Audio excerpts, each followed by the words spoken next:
My name is Alex Kane. And I never imagined that my father's birthday celebration would be the night my family finally discovered the empire I'd built in silence. The irony was exquisite. They had no idea they were celebrating in my own 5-star hotel while treating me like a charity case who couldn't afford the appetizers. Don't embarrass us, Alex. My sister Maya hissed as she physically blocked my path to the Aurora's entrance. This place costs more than your monthly salary. If only she knew. Growing up in an affluent suburb outside Chicago, I was always the black sheep in the Kane family. My parents, David and Grace Kane, owned a prestigious consulting firm that provided us with an upper-class lifestyle. Maya, 2 years younger, was everything they wanted: beautiful, popular, and conventional. She dated the right people, chose the right schools, and never questioned the path laid out for her. I, however, was different. While Maya was perfecting her social media presence and networking at country club events, I was building something real. At 16, I started flipping vintage watches online, turning a $500 investment into $5,000 in 3 months.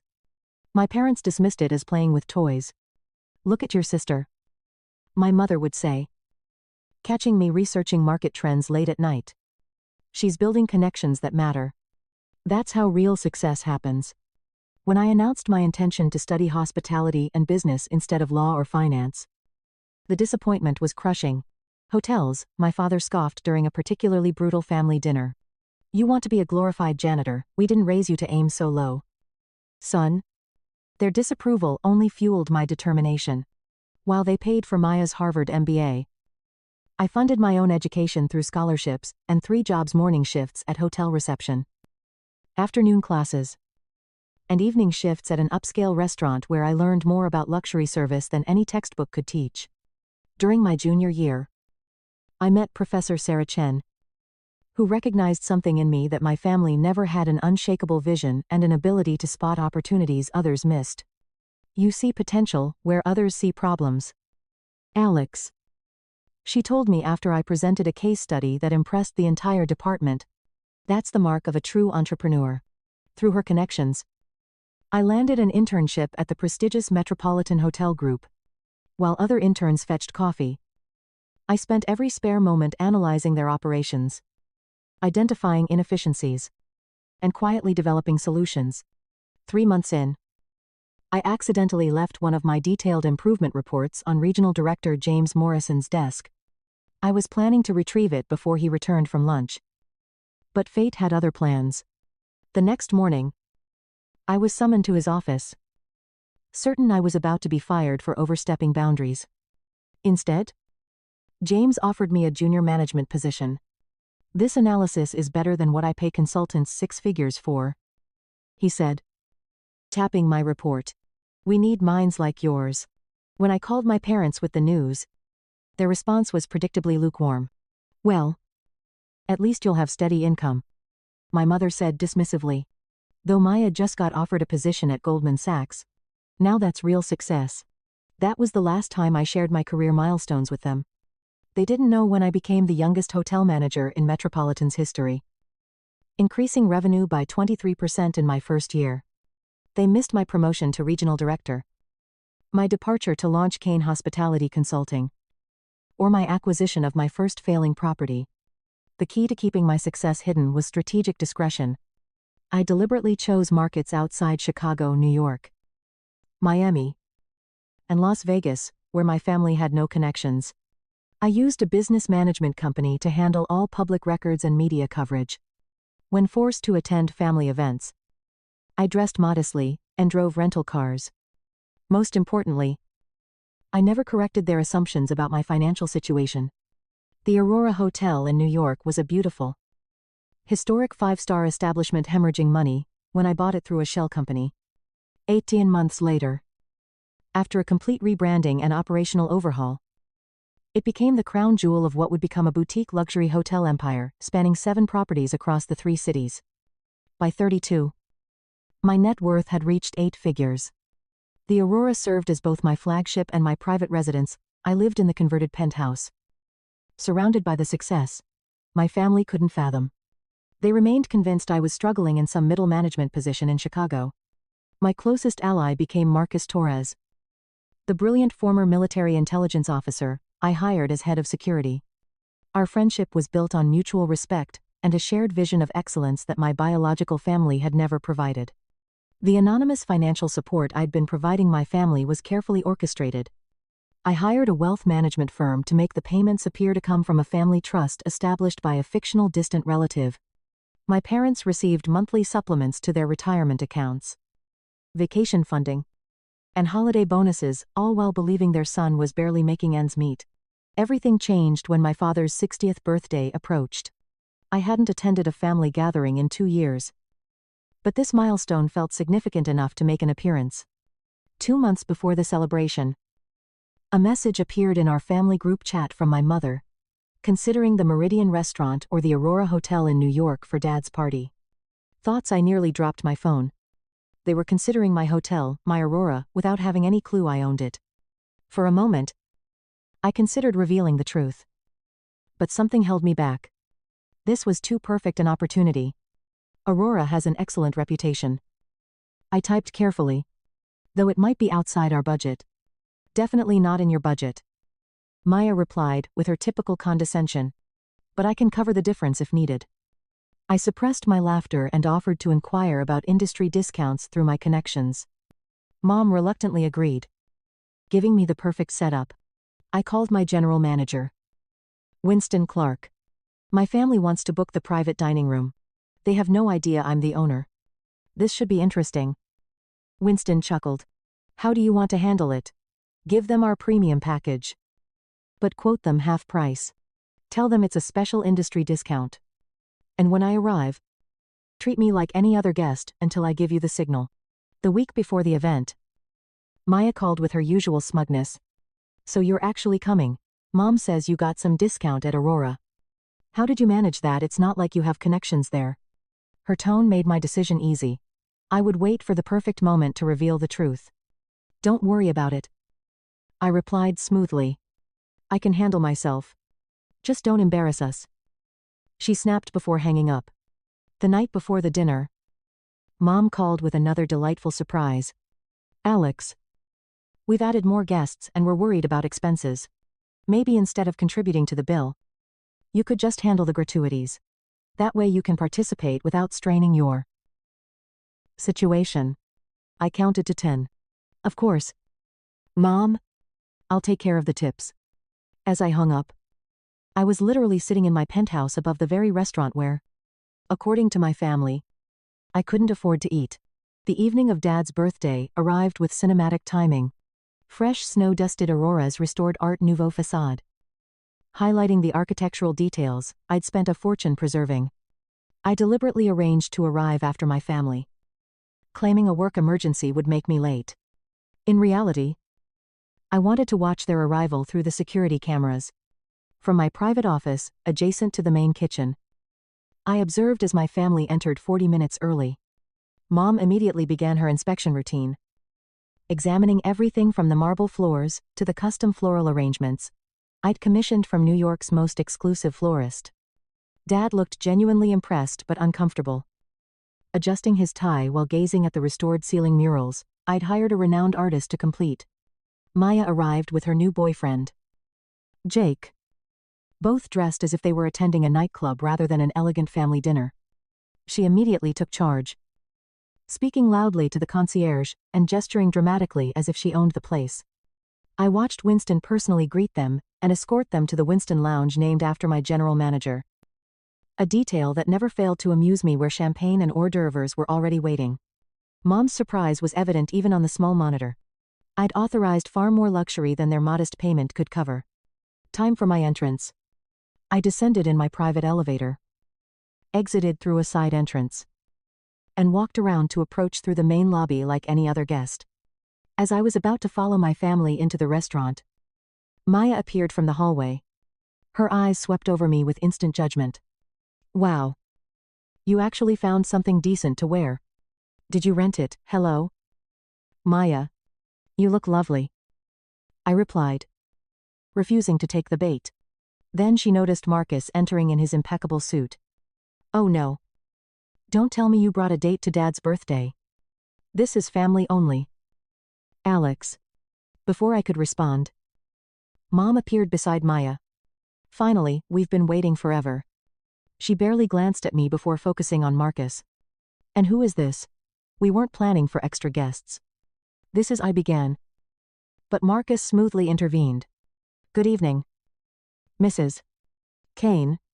I'm Marcus Torres, head of security for the Aurora Hotel. I needed a brief word with Mr. Kane. Mom's expression instantly shifted to panic. Security, Alex. What have you done now? Before I could respond, Maya stepped directly in front of me, physically blocking my path. She addressed Marcus as if I weren't there. We can pay for whatever he's done. How much does he owe? Mom moved closer, her voice dropping to that special whisper that was somehow perfectly audible. Alex. Don't you dare embarrass this family. If you're having money problems, you should have told us before coming to a place like this. The elegant lobby fell silent. Winston appeared at the restaurant entrance, watching the scene with barely concealed amusement. He caught my eye and raised an eyebrow questioningly. I gave him a subtle nod. Actually, Marcus said in his professionally calm tone, I wanted to inform Mr. Kane that his special arrangements for this evening have been implemented according to his specifications. Special arrangements? Mom looked confused. He probably requested the cheapest wine available. Maya rolled her eyes, still blocking my path as she turned to Mom. Honestly, he should have just stayed home. Marcus's voice cut through their speculation like silk-wrapped steel. Mrs. Kane. Miss Kane. Perhaps you weren't aware that you're currently preventing the owner of this establishment from entering his property. The silence that followed was absolute. Mom froze mid-gesture. Maya slowly turned to face me, her expression shifting from smugness to dawning horror. I beg your pardon. Mom finally croaked. Winston chose that perfect moment to approach, extending his hand with practiced deference. Mr. Kane. Your father's celebration is ready. The chef has prepared everything according to your specifications. And the 1,947 Chateau d'Yquem from your private collection pairs excellently with the dessert course. Mom's face drained of all color. Your private collection, I smiled, finally stepping around my stunned sister. Yes. Mom. From my wine cellar here at Aurora. My hotel. One of 7 across New York, Miami, and Las Vegas. Actually, Maya's mouth opened and closed soundlessly. Mom gripped the nearest chair for support. This is impossible, she whispered. And yet, here we are. I gestured toward the restaurant. Shall we join Dad and celebrate? The remainder of Dad's birthday dinner unfolded like a surreal theater performance where half the cast had been given entirely different scripts.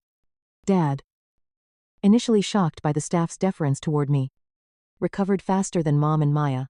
His surprise gradually transformed into something resembling pride. So, this is why you were so secretive about work, he said during a quiet moment when we found ourselves alone by the dessert table. I own this hotel. Dad. This one and 6 others across 3 major cities. His eyes widened further. Why didn't you tell us? I considered my answer carefully. Because once it became clear that you all had fixed ideas about who I was and what I was capable of, it became easier to let you believe what you wanted to believe. He nodded slowly, looking troubled. I suppose we haven't given you much reason to share your successes with us. It was the closest thing to an admission of their dismissiveness I'd ever heard from him. Mom, meanwhile, had donned her socialite mask. Alex. Her voice was brittle, her smile frozen. Our guests are asking about the historical photographs in the hallway. Since you apparently know all about this place, perhaps you could enlighten them. And so it continued. Mom maintained strained politeness. Maya oscillated between awkward attempts to claim credit for my success and obvious resentment at being upstaged. When the celebration finally concluded, I arranged for all guests to receive luxury gift bags and private car service home. Dad gave me a warm embrace, whispering, I'm proud of you, son. Before Mom, tight-lipped, led him away. Maya lingered, clearly struggling with what to say. All this time, when we thought you couldn't afford vacations with us or contribute to family gifts, I was the one funding them.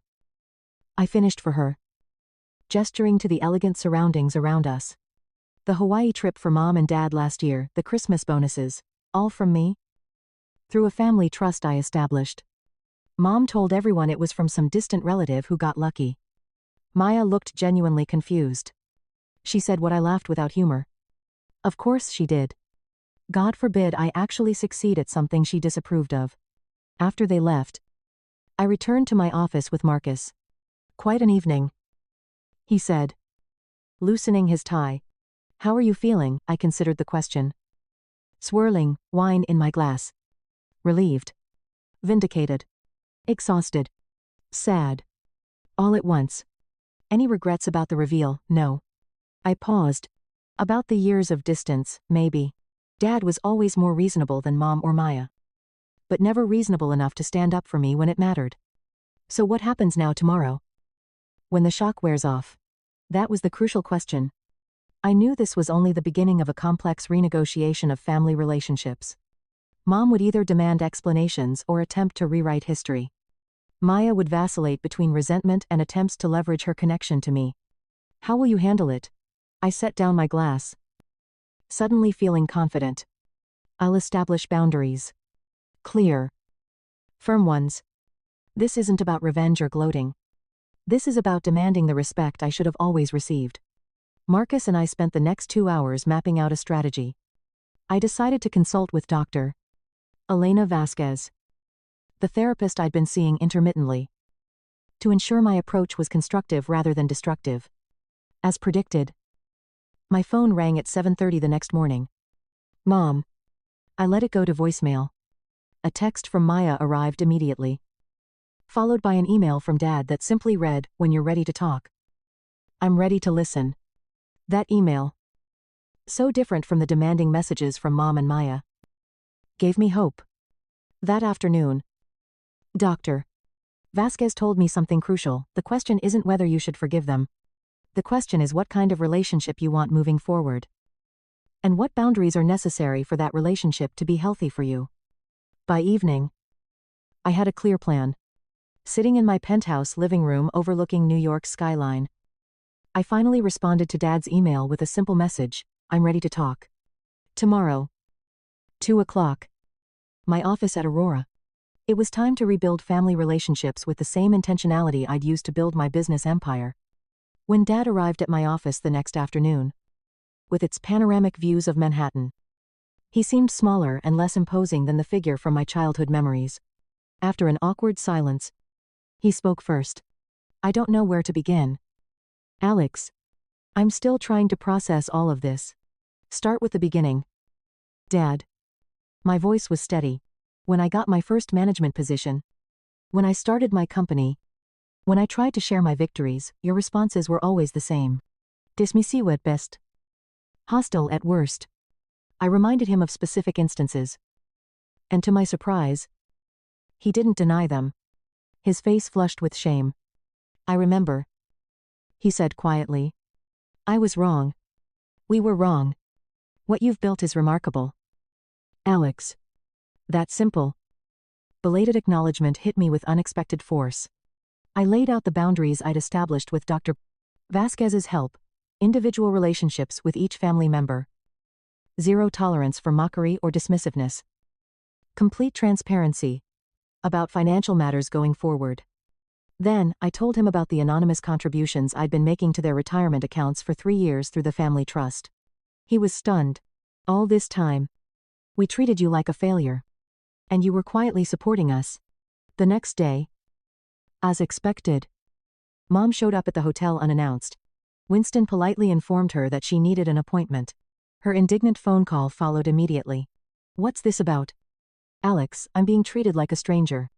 You're being treated like any other walk-in visitor. Mom? I corrected gently. My work deserves the same respect as yours. After a long, tense conversation, she reluctantly agreed to a session with Dr. Vasquez.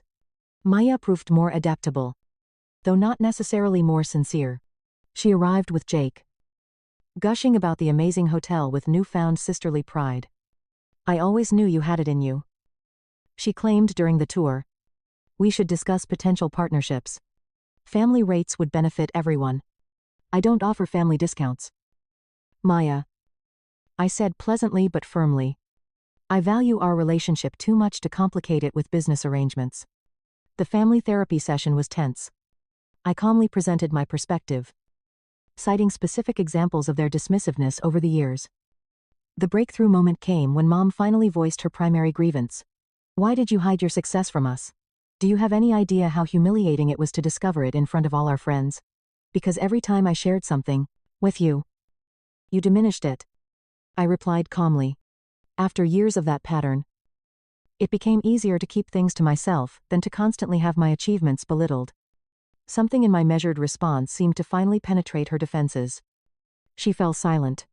"I never realized," she finally said in a quiet, unusually small voice. Dad took her hand. "He's right, Grace. We treated him differently from the start." That session marked the beginning of slow healing. The following months brought small but significant progress. Dad called regularly with genuine interest in my business strategies. Mom sent a handwritten note, apologizing and asking if I could give her a proper tour when you have time in your schedule. Maya began calling just to chat, without obvious ulterior motives. A month later, at a family dinner at my parents' house in Chicago, I noticed several framed articles about me on the living room mantel, displayed alongside Maya's diplomas. When Mom mentioned a charity event, she said, "Alex, I thought you'd be interested not because of your money, but because I know about your foundation supporting young entrepreneurs." It was a small change in phrasing, but it reflected a seismic shift in perception. They finally saw me as a person of value, not just a resource to be managed or dismissed. Driving back to Chicago's airport that evening, I reflected on the transformation. The revenge I'd once fantasized about had evolved into something far more valuable: genuine recognition and respect. I realized that what I'd really been seeking wasn't their acknowledgement of my material success, but their recognition of my worth as a person. That recognition had finally come, not perfect, but sincere. And while it was deeply gratifying, it was no longer necessary. I had built that recognition from within, brick by brick, alongside the hotels that had given me independence. Some say living well is the best revenge, but I discovered something even more powerful: living authentically is the best resolution. The Aurora still stands today in Manhattan, its Art Nouveau facade gleaming against the city lights. A testament not just to luxury hospitality, but to the power of perseverance, vision, and ultimately, the courage to demand the respect we deserve. Sometimes, the greatest victory isn't proving others wrong, it's proving yourself right. Story 2. I asked everyone to celebrate when I purchased my first home. No one arrived. They all rushed to see my brother's brand new, shining vehicle. My phone rang as I turned on the lights by myself. Mom was the one. "We must discuss the home." The ensuing karma was exquisite. For obvious reasons. Throw away. It's lengthy, so bear with me. It's worth it in the end. This occurred within the last year, and I am a 29-year-old man. In order to comprehend how crazy things went, some backstory is necessary, since family relationships are important. I was always the other brother growing up. Connor, my 7-year-old younger brother, was everything I wasn't. The golden kid. Tall, athletic, and charming. While I fiddled with engines in our garage, Mom drove him to football practice in her spare time. When Dad needed assistance, he valued my mechanical talents.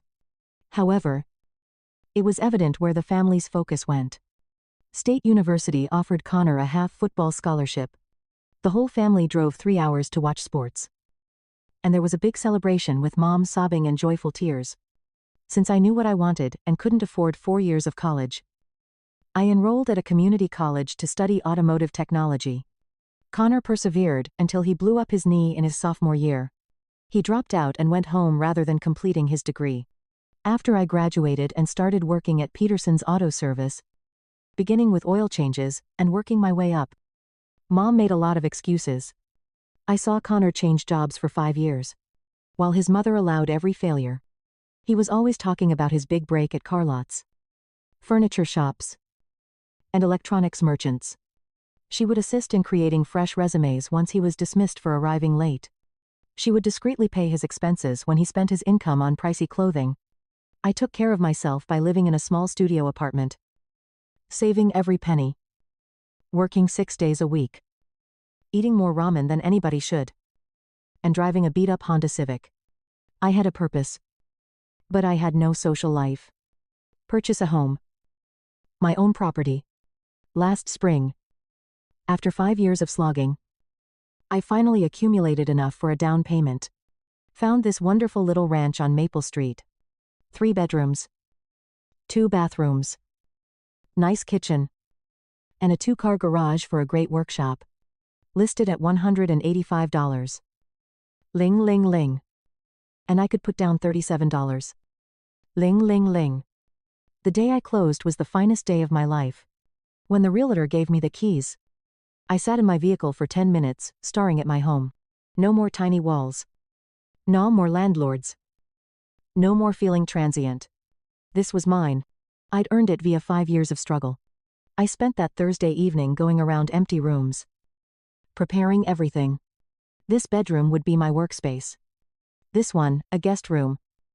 The garage. My workshop. I felt immense joy and achievement. All those evenings eating ramen while Connor went to restaurants. He slept till noon on all those weekends when he worked extra hours. This was the result of it all. Despite the fact that the home was already clean. I took a personal day on Friday to thoroughly clean it. For the housewarming party on Saturday, I wanted everything to be flawless. Nothing complex. Drinks. Snacks. And maybe some pizza. I even treated myself to a sheet cake. Jake in blue icing. Congrats. Like on a kid Christmas morning. I was really thrilled. I kept seeing my dad nodding approvingly as he passed. When Mom saw how far her quiet boy had come, she became emotional.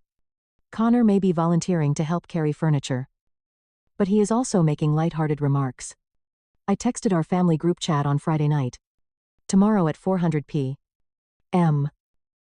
There will be a housewarming celebration. I am eager to exhibit the new location to everyone. I'll have my first round of soda. My cousin Derek sent me 1 thumbs up emoji in return. That was it. No. I'm too excited. Too proud. Or even know the address. Derek just gave it a thumbs up. Everyone was busy. So I assumed they would reply later. Went to bed, almost hopping with excitement. The weather on Saturday was ideal, sunny and breezy, the type of day that makes you thankful to be alive. Too thrilled to sleep. I woke up at 7 without an alarm. I spent the morning making sure everything was flawless. Putting up my music. And arranging the borrowed folding chairs. I scheduled a pizza delivery for 5:00 at about noon. 1 supreme. 1 pepperoni. Paper plates. Ice. And even napkins with a congratulatory motif were purchased. Everything was prepared by 3:30. Soft music. Ice-cold drinks. And nibbles on the counter. The afternoon sunshine pouring through the windows filled the home with the scent of vanilla candles. 4:00 rolled around. Only my. Nothing at 4:30. I began looking at my phone all the time, wondering whether there were any missed messages or traffic. There was total stillness as 5:00 rolled around. When the pizza delivery man arrived on time, he saw just me and was perplexed. I took 2 enormous pizzas inside my empty home, paid him, and left him a generous gratuity out of shame. Instagram first. My whole extended family was there. In the parking lot of Connor's apartment complex, I saw my mom, Dad, Connor, both sets of grandparents, aunts, uncles, and cousins I hadn't seen in months. They were gathered around this brand new Dodge Challenger RT, which had black racing stripes, a bright orange exterior, and one of those huge red bows that looked like they belonged on the bonnet of a car advertisement. With his arms crossed, and a lottery-winning smile, Connor stood in the middle of it all, dressed in a brand new leather jacket I had never seen before. Mom was virtually beaming with delight as she put her arm around his waist. Dad had the hood up and was inspecting the engine. My grandma, who is normally quiet, was grinning more broadly than I had seen her in a long time. The remarks were just what you would expect. With Mom's message reading, "So incredibly proud of our Connor. Dreams really do come true when you never give up and keep believing in yourself. This is just the beginning. Beautiful vehicle. Connor. This is something you deserve. Bravo. Champion. You look excellent in success. Mama did a good job raising him. I'm really glad for your family. That's what occurs when you put in a lot of effort and maintain your optimism." Each of the hundreds of identical remarks that I read felt like a little kick to the belly. They had been partying for more than an hour and 15 minutes away from my residence. According to the timestamp, each and every one. Furthermore, not a single individual had considered paying a quick visit to see the home I had spent 5 years saving for. I put down my phone and surveyed my empty living room. The cake on the kitchen table, unopened. Its bright blue icing becomes pitiful all of a sudden. No one would ever sit on the borrowed chairs that were placed in a circle. I would likely keep the unopened drinks in my refrigerator for weeks. The fragrance of pepperoni and cheese filled the air as the pizza boxes sat on my counter. However, my hunger had entirely vanished. After turning off the music, I stood there in the quiet, attempting to come to terms with what had transpired. This was more than carelessness or poor timing. This was a decision. Instead of celebrating my new home, my whole family had decided to celebrate Connor's new automobile. They had chosen his success over mine, his pleasure over mine, and his moment over mine. Even though I'd always known that Connor was superior to me in the family order, it still impacted me more than I had anticipated to witness it so clearly and openly. I went out to my back deck and sat on the stairs, gazing over the garden area I had been intending to create and my little backyard with its large oak tree. This home stood for 5 years of self-discipline, sacrifice, and postponed pleasure. It stood for every weekend I'd chosen to spend at home rather than go out, every extra shift I'd taken, and every little indulgence I'd denied myself. It was evidence that the quiet, underappreciated brother might achieve something significant with hard effort and pure willpower. However, it seems like Connor's bright new gadget outweighed all of that. I simply pondered family relationships, priorities, and what it meant to be appreciated as I sat outside till the sun set. The home seemed huge and empty when I eventually returned, like a museum display of my own aspirations. Around 8:00, my phone rang and displayed my mother's proudly smiling contact picture from Connor's high school graduation 3 years before. I was torn between wanting to leave it on voicemail and hoping she was calling to apologize and explain that they had misjudged the time and were now headed over with leftover cake and celebratory energy. "Jake," she responded, as soon as I replied. 4 hours before, I had asked them to a housewarming, but they didn't recognize it or meet me. She seemed enthusiastic but yet attempting to sound casual, as if she were about to ask me to assist, move some furniture or anything similarly uninteresting. "We must talk about Connor's usage of the home." I honestly believed I had misheard her. "What, for work?" As if this made perfect sense, she went on. "Due to peak hour traffic. His new job on the north side of town will be a murderous journey from his apartment complex. If he could remain at your house during the work week, it would be so much more sensible." Still surrounded by unopened party food, I'm standing in my kitchen, trying to take in what she just said. After spending the afternoon praising Connor's automobile rather than my home, my mother was now recommending that Connor move in. "Mom, this is my house."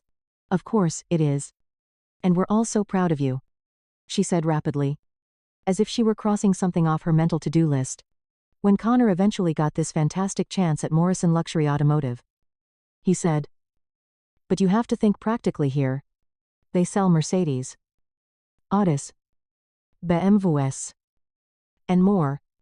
Although the commission potential is amazing, in that line of work, presentation is crucial.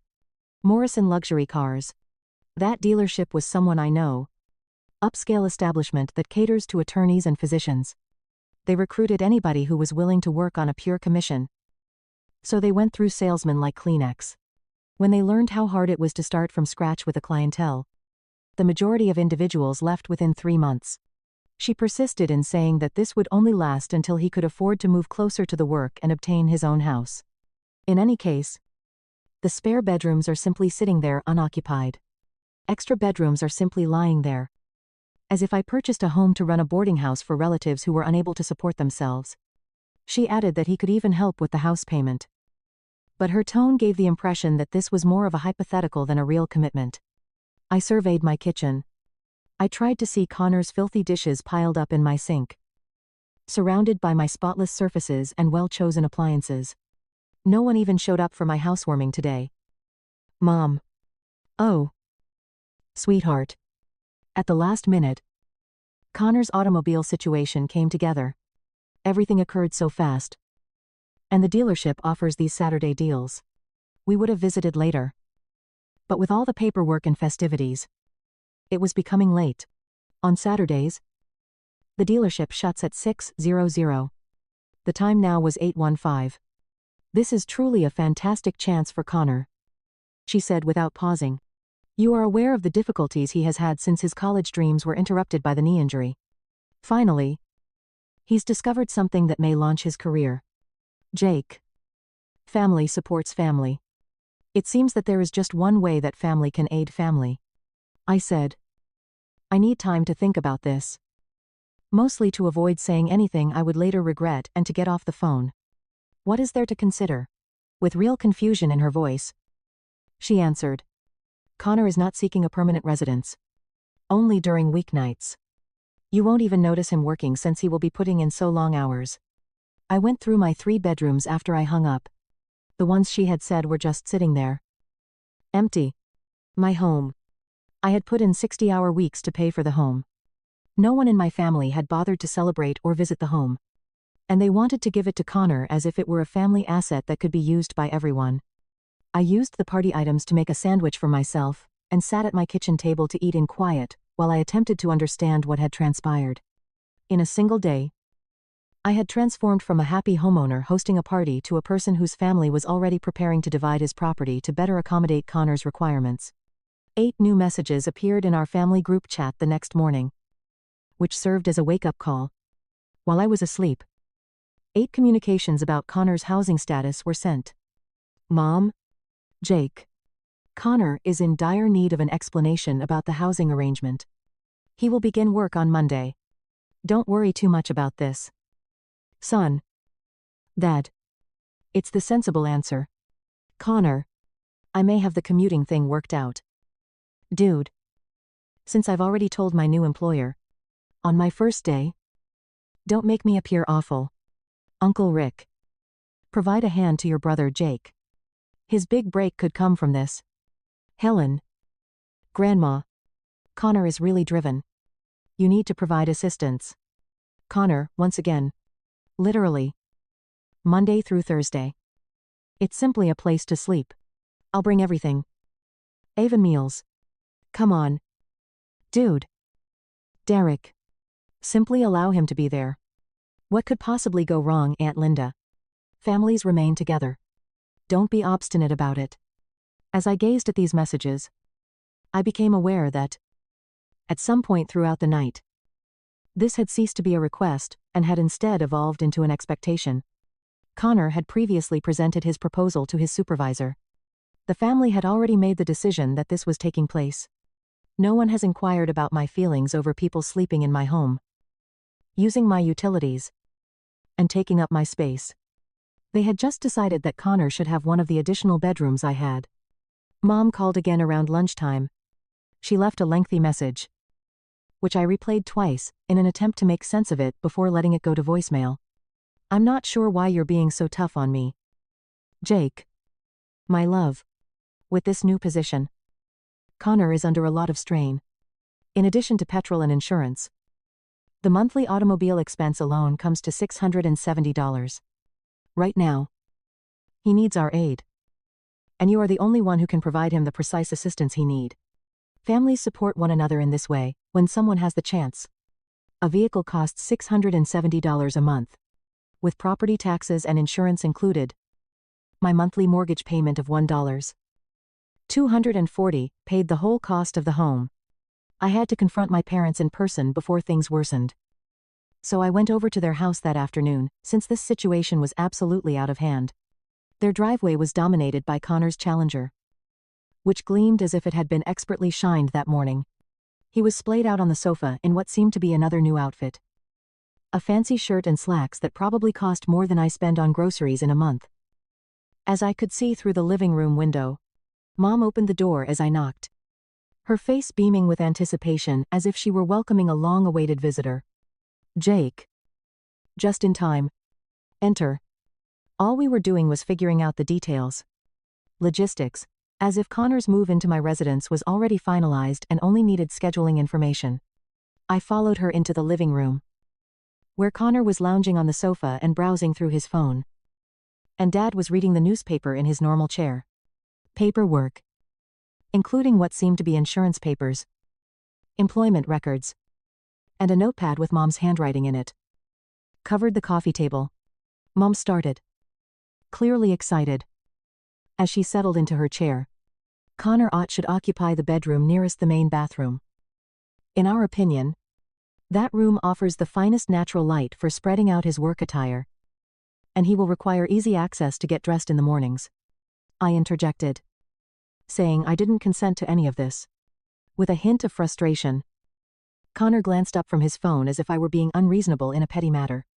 What's the issue? Dude, I'm only looking for a place to sleep Monday through Thursday. I'm not asking for your kidney. The fact that it's my residence is the issue. Mom smiled briefly before coming back with a vengeance. It's your home. Of course. Honey. However, you're not even doing anything significant in those rooms. Without making any significant use of them. My home office was going to be one of them. Another was intended to serve as a guest room for guests. I had been thinking about using the third as a workshop for minor tasks. But it seems that Connor's commute ease was more significant than any of my ideas. I tried to seem rational and level as I added. I worked for 5 years to buy that house. 5 years of driving a vehicle with 200,000 miles on it. Eating only inexpensive food. And working 60-hour weeks. All of it wasn't done to provide Connor a free place to stay. When no one said free, Dad interrupted, without raising his gaze from his newspaper. Connor will make his fair share of contributions. How much money? The task hasn't even begun yet. Mom responded hastily. Once the commission checks start coming in, he'll pay you back. For successful salesmen, Morrison Luxury offers a great reward plan. Salesmen who are successful, after being let go from his last 4 jobs due to low performance and attendance. Connor hoped that this time would be different. When Connor finally put his phone down and turned to face me, he murmured, "Look, let's be honest here. Even though I know you put a lot of effort into the home and everything, you're not Mr. Social. Precisely. You're not hosting pals over all the time or hosting parties every weekend." As I battle this unachievable commuting issue, the bedrooms are essentially simply sitting there vacant. Sitting there vacant. Like if I had bought a property just to give away free lodging to relatives who had made bad financial choices. Get your own place. Connor. Either shame or rage caused his cheeks to turn crimson. Jake. With what money? Security deposit. First month. Final month. Even for a simple home, it makes the upfront cost at least 3. Ling. I also have all the clothing I need for this work, along with the insurance and vehicle payment. Then, perhaps you shouldn't have paid $670 for a vehicle. There was utter silence in the room. At last, Dad raised his head from his newspaper. Mom's jaw dropped a little. Connor looked at me as if I had just made fun of his mom. With controlled wrath in his voice, Connor responded slowly. That car is an investment in my future. Selling fancy cars, while driving a dilapidated budget car, is not an option. In high-end sales, image is important. Having a place to reside is not as important as your image. Your home contains vacant bedrooms that you don't use. And I'll be able to reside there. My skull was hurting from the circular reasoning. Connor required a fancy automobile in order to acquire a job. His expensive automobile made it impossible for him to afford an apartment. In order for Connor to maintain his employment, I should provide him a free apartment so he may buy a fancy automobile. I stood up and said, I'm not doing this. Mom also sprang to her feet, her voice becoming piercing and frantic. Sit down. Jake. Connor will have to find a small, expensive apartment in the suburbs, if you continue to be unyielding about this. He will be worn out from the lengthy drive, which will make him perform poorly at this job, wasting this amazing chance. It's not my issue. It's his. Connor got to his feet as well, his cheeks flushed now.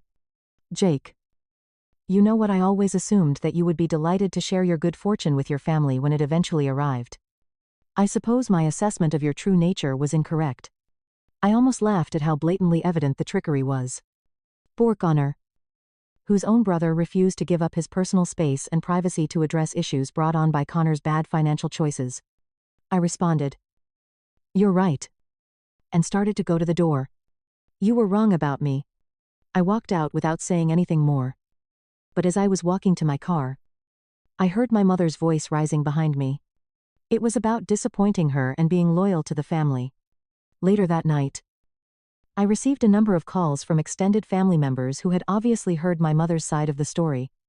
Aunt Linda, Uncle Rick, both grandmothers, and even my cousin Derek, who had attended Connor's car celebration, told me, Your mom's really upset, and that Connor might have to spend some nights sleeping in his car because he can't afford the gas for the daily commute. The $40,000 car with heated leather seats. That is, I said. There are extended stay motels. With what money, his first commission check won't come for at least a month. Maybe 2. This was the same question that kept coming up throughout the conversation, as if I somehow had to address Connor's total lack of financial planning. On Tuesday night, I was working late at the shop when my phone buzzed with a text from Connor. Thanks for nothing, brother. I didn't respond. So I finished the brake job I was working on, locked up the shop, and drove home to my house with its 3 bedrooms that were apparently causing so much family drama by existing without Connor in them. I'm sleeping in the parking lot tonight because I can't afford gas to drive home. I hope your empty bedrooms are worth it. Connor sent more text messages on Wednesday, this time with pictures attached. He sent pictures of himself in the Challenger at different parking lots around town, including behind a McDonald's, in the corner of a shopping center, and outside a 24-hour gym. The captions said that I was to blame for not helping family. When I returned home from work on Thursday, I found my dad's pickup truck in my driveway, still in his construction clothes and work boots, sitting on my front porch steps, looking exhausted and older than his 53 years. The emotional manipulation was so obvious that it was almost offensive. Poor Connor, forced to sleep in his luxury sports car because his mean brother refused to provide free housing. We need to talk, he said as soon as I got out of my car. I unlocked my front door and we entered the living room, where Dad surveyed my furniture, TV, books, and personal belongings, as if he had never seen them before. Your mother's beside herself, he said without any preamble. Since Connor had been sleeping in that car for 3 nights in October, I sat down across from Jake and observed how he was framing this as Connor's problem, rather than Connor's string of bad decisions. Where is he showering 24-hour gym membership? Eating fast food every meal? Jake? This isn't sustainable. Dad. He could get a studio apartment for $800 a month. It was the same question that somehow made Connor's lack of foresight my problem to solve. Connor's your brother, Dad went on.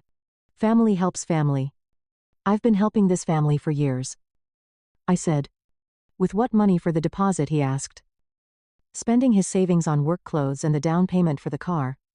At what point do I get to have something that's all mine? Dad appeared uneasy, shifting in his chair, as if he wanted to be somewhere else. I fixed Mom's washing machine for free when you couldn't afford a repair service. I paid for Connor's portion of your birthday dinner when he was broke. I lent him my car for job interviews when his got repossessed.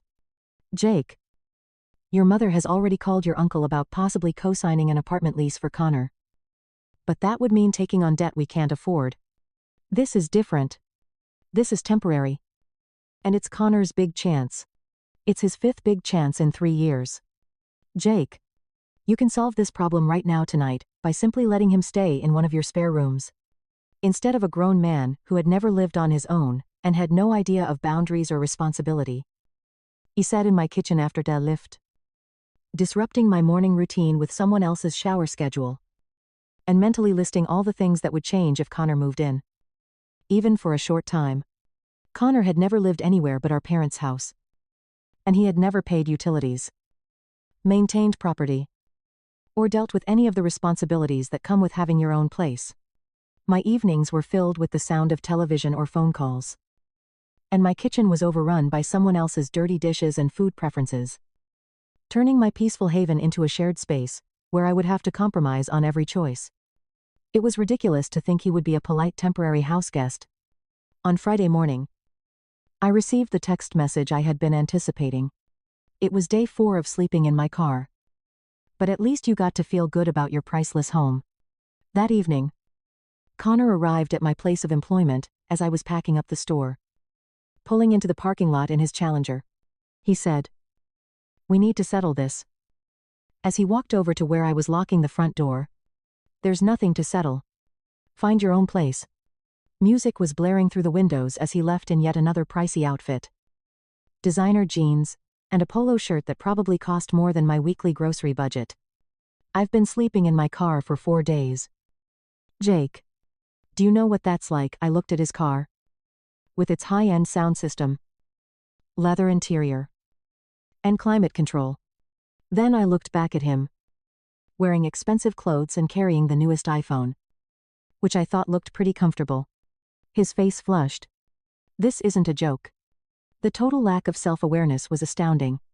Connor honestly thought he was more successful than me. And now you're using it to get back at me. I'm trying to make something of my life here. And you're sabotaging me over some petty grudge. What grudge? You know what grudge. You've always resented me for being more popular and successful. Connor, I'm not trying to hurt you. I'm just not going to solve your problems for you. Solve my problems. His voice was growing louder, attracting attention from people walking to their cars. I'm asking my brother for help during a temporary difficult situation. He believed that sleeping in a car he couldn't afford while pleading with family for free housing was success. That's what family does. No. Connor. Family members support one another's accomplishments, attend each other's celebrations, and treat one another with respect and consideration. He looked at me for a long time, and I could see that he was taking in what I had just said. Connor appeared genuinely perplexed, as if he couldn't comprehend why I might feel that way about being totally ignored on what should have been one of the most important days of my life. You're still upset about the housewarming party. I'm disappointed that my whole family decided to celebrate your car rather than my house. Yes. The timing just worked out that way. Jake? That's old history. This is about my future. Old history. 6 days ago, I said, "Figure out your own future." And got into my Honda and drove off. On Saturday morning, I woke up to a knock on my front door, not a courteous one, but a fist that was so loud it rattled the frame. I looked out the window and saw my dad's pickup, Mom's car, and Connor's Challenger in my driveway. They were all three standing on my porch. And before I could say anything, I opened the door to see my mother pushing past me into my house. Connor looked awful, with wrinkled clothes, stubble, and hair sticking up in all directions. He was carrying a duffel bag and what looked like a laundry basket full of stuff. "Connor slept in his car again last night because you're too self-centered to let him use one of your empty bedrooms." She turned to face me, hands on her hips, as if she were reprimanding a misbehaving child. "This ridiculous situation ends today," she said, her voice sharp with frustration. "He starts work Monday morning." Connor put his duffel bag down by my couch without asking permission, as if he were moving in whether I agreed or not. "Where is he supposed to put his stuff?" I asked, pointing to the bag. "He needs to be rested, presentable, and focused on making a good impression. Not tired from sleeping in a parking lot because his own brother won't help him." "The bedroom in the rear," Mom said right away. "It has the best closet space for his work clothes." Dad stepped forward, looking uncomfortable but determined. "Son, This has gone far enough. Connor's your family. And this is my house that you bought with help from nobody. Mom joked. Oh. Hold on. Aside from the set of tools your father gave you when you first began working at the shop, all the auto repairs he taught you how to make, and the time we co-signed your motorbike loan when you were 19 years old. I gazed at her as I tried to comprehend this whole rewriting of history. 6 years ago, the tool set was a Christmas present. Any parent could educate his kid how to do simple auto repairs. The $3,800 used motorbike loan was paid off 3 years ahead of schedule. However, she was manipulating these everyday family exchanges into a huge debt that I now owed Connor. She went on. You've never had to struggle for anything. Her voice becoming louder and more passionate. For you, everything is always simple. Saving money, job, and school. You have no idea what it's like to deal with actual difficulties. Everything has always been simple. 5 years of working on the weekends, avoiding social gatherings, consuming inexpensive cuisine, and depriving myself of enjoyment and pleasure. But I'd been good at it. So obviously it didn't qualify as difficulty. She declared, as if giving a court decision, that Connor would remain here during work weeks. When his wages start rolling in, he'll use the main bathroom, store his belongings in the rear bedroom, and help out around the home. No. I answered softly. They all three paused their conversation and fixed their gaze on me. No. I said it again more loudly. Connor is leaving this place. Not this evening. Not on Monday. Never. Mom's face became crimson. Then white. You can't be serious. Jake. I mean it. Connor moved closer, his face changing from one of optimism to one of desperation. Please. Jake. I'm pleading with you right now. For me, this work is everything. I just need a few weeks to establish myself and begin receiving commissions before I can locate a home of my own.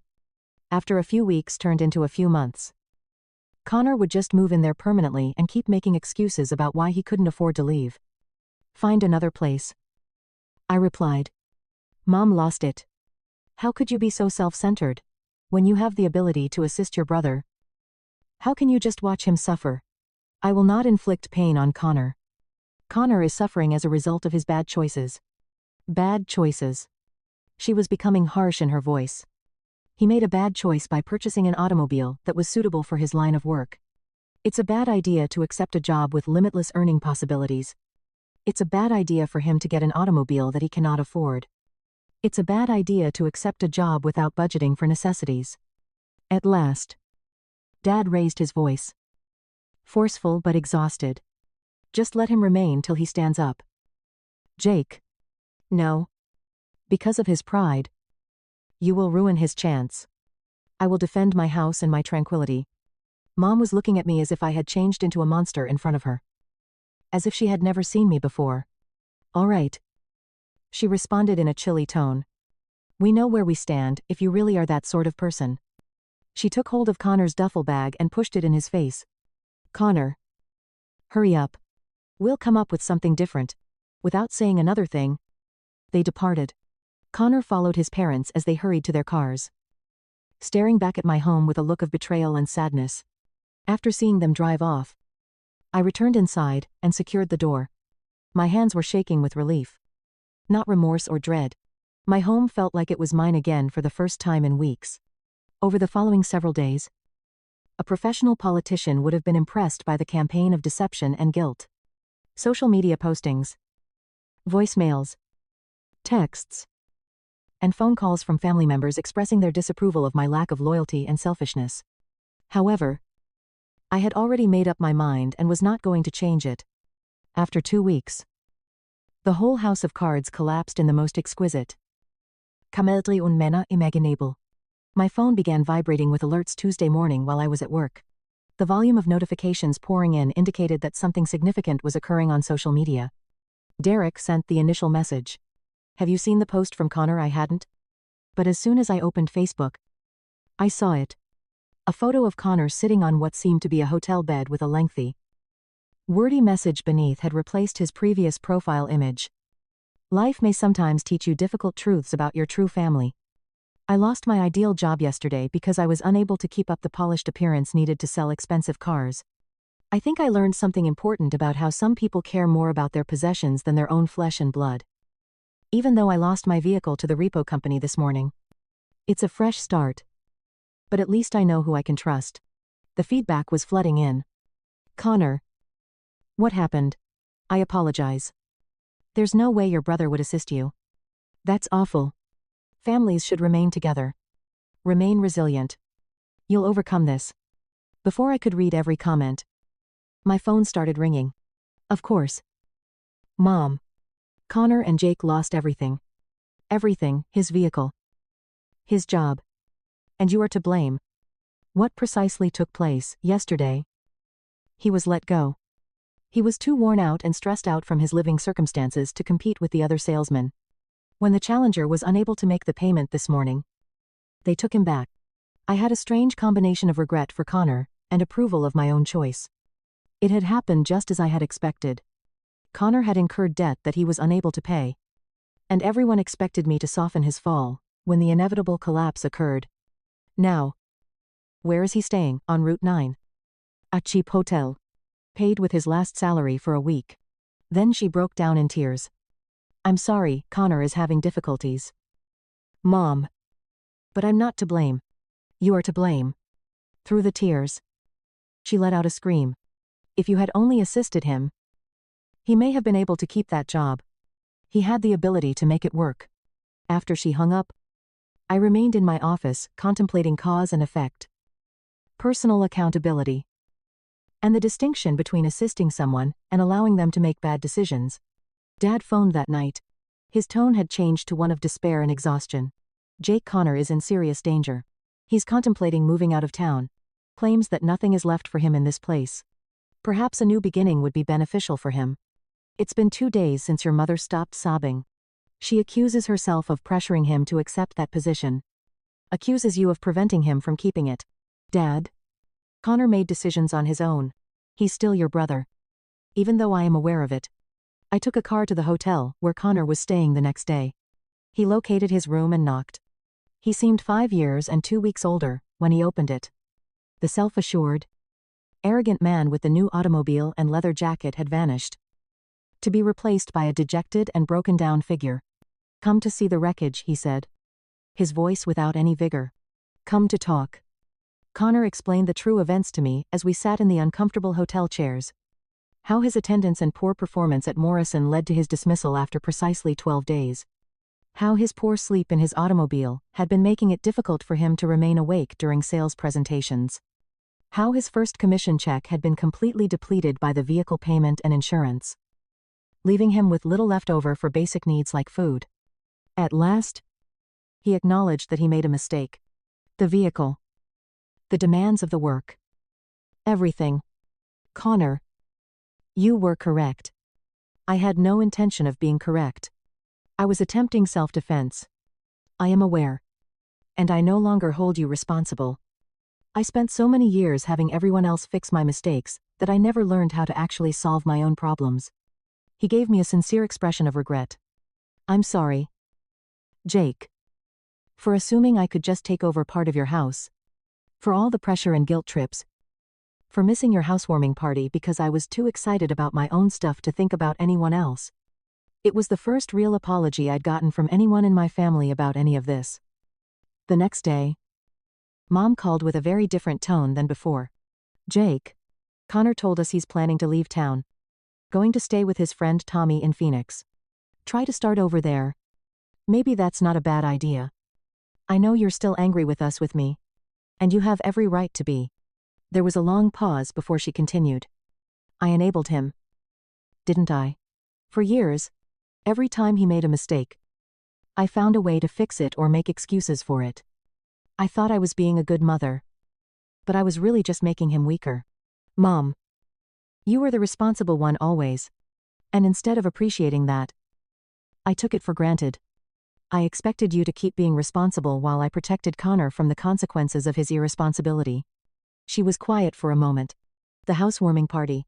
We should have been there. It was a huge accomplishment and we missed it because I was so focused on Connor's car. His stupid expensive car that he lost. Anyway, I was really hurt by that. I know you were, and I'm sorry. Can you forgive me? I looked around my living room. My living room. And my house that I'd worked for and fought for and kept. Yeah. Mom. I can forgive you. Connor left for Phoenix the following week. Before he went, he stopped by my house one last time. I wanted to see it properly. He said, looking around the living room. The house I was so ready to just move into without permission. I gave him the full tour. The workshop I'd set up in the garage. The home office where I managed my finances and planned projects. The guest room I'd prepared for friends who might visit. Every space had been thoughtfully arranged and purposefully designed. I get it now, he said as we stood on the back deck overlooking my small but well-maintained yard. This isn't just a house. It's proof of who you are. 6 months later, Connor called from Phoenix with an update. He'd gotten a job at a Toyota dealership. Not glamorous, but steady base salary. Plus raisonnable commission structure. He was renting a studio apartment and driving a used Corolla he'd bought with cash. Learning to live within his means. It's harder than I thought it would be, he admitted. Being completely responsible for myself. But it's also kind of liberating. Mom and Dad started coming around again. But carefully and respectfully. Sunday dinners where they actually asked about my work and my plans instead of just updating me on Connor's latest schemes. Dad even helped me install new kitchen cabinets. And for the first time in years, we worked together as equals rather than him, just directing me what to